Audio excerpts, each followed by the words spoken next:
परमेश्वर की पवित्र नाम की स्तुति हो। आज के मनन के लिए हम लूका रचित सुसमाचार 12वीं अध्याय के 16वीं आयत से लेकर 21वीं आयत तक पढ़ते हैं। उसने उनसे एक दृष्टांत कहा कि किसी धनवान की भूमि में बड़ी उपज हुई। तब वह अपने मन में विचार करने लगा कि मैं क्या करूं, क्योंकि मेरे यहाँ जगह नहीं जहाँ अपनी उपज इत्यादि रखूं। और उसने कहा, मैं यह करूँगा, मैं अपनी बकारियाँ तोड़कर उनसे बड़ी बनाऊँगा और वहाँ अपना सब अन्न और संपत्ति रखूँगा और अपने प्राण से कहूँगा कि प्राण, तेरे पास बहुत वर्षों के लिए बहुत संपत्ति रखी है, चैन कर खा पी सुख से रह। परंतु परमेश्वर ने उससे कहा, हे मूर्ख, इसी रात तेरा प्राण तुझसे ले लिया जाएगा। तब जो कुछ तूने इकट्ठा किया है वह किसका होगा? ऐसा ही वह मनुष्य भी है जो अपने लिए धन बटोरता है, परंतु परमेश्वर की दृष्टि में धनी नहीं। इस दृष्टांत के द्वारा प्रभु यीशु मसीह हमें सिखाते हैं कि संपत्ति जीवन का मूल चीज नहीं है। उसके संपत्ति की बढ़ोतरी के कारण यह धनी व्यक्ति उलझन में पड़ गया कि वह इतना ज़्यादा उपज का क्या किया जाए। उसके सारे बकारियाँ या वेयर हाउसेस भरे पड़े थे और कोई जगह उसके पास बचा नहीं था उसका अधिक उपज रखने के लिए। तब उसके मन में ख्याल आता है जिससे वह अपनी इस समस्या को सुलझा सके। उसने अपनी बकारियाँ तोड़कर और बड़ा बनाने का निश्चय किया।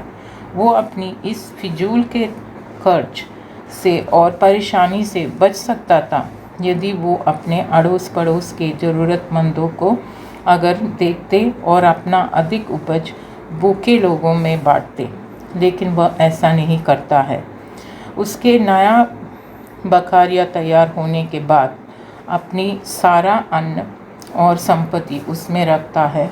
भले उसने इतनी सारी उपज बहुत सारे लोगों की सहायता से मदद से कमाया हो, तो भी उसे वह खुद का सिर्फ उसका लगता है और उसे किसी और के साथ बांटने का ख्याल भी उसके मन में नहीं आता। वह अपना भविष्य खुद तय करता है और अपने प्राण से कहता है, तेरे पास बहुत वर्षों के लिए बहुत संपत्ति रखी है, चैन कर खा पी और सुख से रह। इस तरह हम देखते हैं कि वह एक स्वार्थी मनुष्य बन जाता है जिसे दूसरों की कोई परवाह नहीं। तभी परमेश्वर उसे कहा, हे मूर्ख, इसी रात तेरा प्राण तुझसे ले लिया जाएगा। तब जो कुछ तूने इकट्ठा किया है वह किसका होगा? उसने अपने जीवन भर जो बटोरा वह सब दूसरे का हो जाएगा। इस मनुष्य को परमेश्वर मूर्ख करके पुकारता है। हमारे लिए भी यह एक चेतावनी है। अगर मसीह आज आए तो हमारा संपत्ति किसकी हो जाएगी?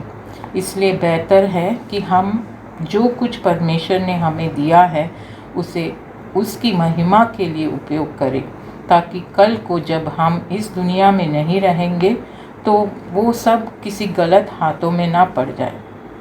इस तरह हम स्वर्ग में अपने लिए धन इकट्ठा कर सकते हैं और परमेश्वर की दृष्टि में धनी बन सकते हैं। मत्ती रचित सुसमाचार 6वीं अध्याय 19, 20 और 21वीं आयत में हम प्रभु यीशु मसीह इस बारे में कहते हैं, वो पढ़ते हैं, अपने लिए पृथ्वी पर धन इकट्ठा ना करो जहाँ कीड़ा और कोई बिगाड़ते हैं और जहाँ चोर सेंध लगाते और चुराते हैं, परंतु अपने लिए स्वर्ग में धन इकट्ठा करो जहाँ ना तो कीड़ा और ना कोई बिगाड़ते हैं और जहाँ चोर न सेंध लगाते और न चुराते हैं, क्योंकि जहाँ तेरा धन है वहाँ तेरा मन भी लगा रहेगा। प्रभु यीशु मसीह ने हमसे चौकस रहने के लिए कहा है और हर प्रकार के लोभ से अपने आप को बचाए रखने के लिए कहा है, क्योंकि किसी का जीवन उसकी संपत्ति की बहुतायत से नहीं होता। बहुत लोगों ने परमेश्वर के पवित्र वचन में हम पढ़ते हैं, धन का लोभ के कारण अपने जीवन को नष्ट कर दिया है। जैसे लूत की पत्नी, जब स्वर्गदूत लूत उसके पत्नी और 2 बेटियों को सोदोम के नगर के बाहर कर दिया और उनसे कहा कि वहाँ से भाग जाएं और पीछे की ओर ना ताके। लेकिन हम पढ़ते हैं कि लूत की पत्नी दृष्टि फेर के पीछे देखी और वह नमक का कम्बा बन गई, क्योंकि उसके मन में अब तक उन्होंने जो संपत्ति और घर गृहस्थी जो पीछे छोड़ आए थे उसका ख्याल था। इसलिए उसने आज्ञा तोड़कर पीछे देखा और उस वजह से नमक का कम्बा बन गई। पवित्र वचन में हम धन के लोभ से सतर्क करने के लिए बहुत आयतें हैं। कुछ हम पढ़ते हैं। सबोपदेशक 5वां अध्याय की 10वीं आयत, जो रुपए से प्रीति रखता है वह रुपए से तृप्त ना होगा, और ना जो बहुत धन से प्रीति रखता है लाभ से, यह भी व्यर्थ है।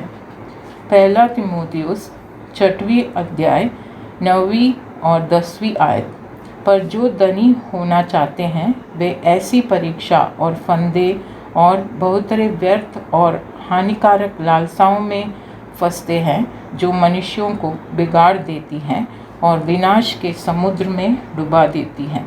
क्योंकि रुपए का लोभ सब प्रकार की बुराइयों की जड़ है, जिसे प्राप्त करने का प्रयत्न करते हुए कितनों ने विश्वास से भटक कर अपने आप को नाना प्रकार के दुखों से चलनी बना लिया है।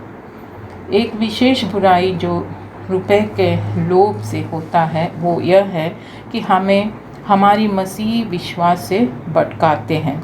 इसके पीछे होने से आत्मिक चीज़ों के प्रति मन नहीं लगा पाता और ऐसे लोग नाना प्रकार के दुखों से चलनी हो जाते हैं।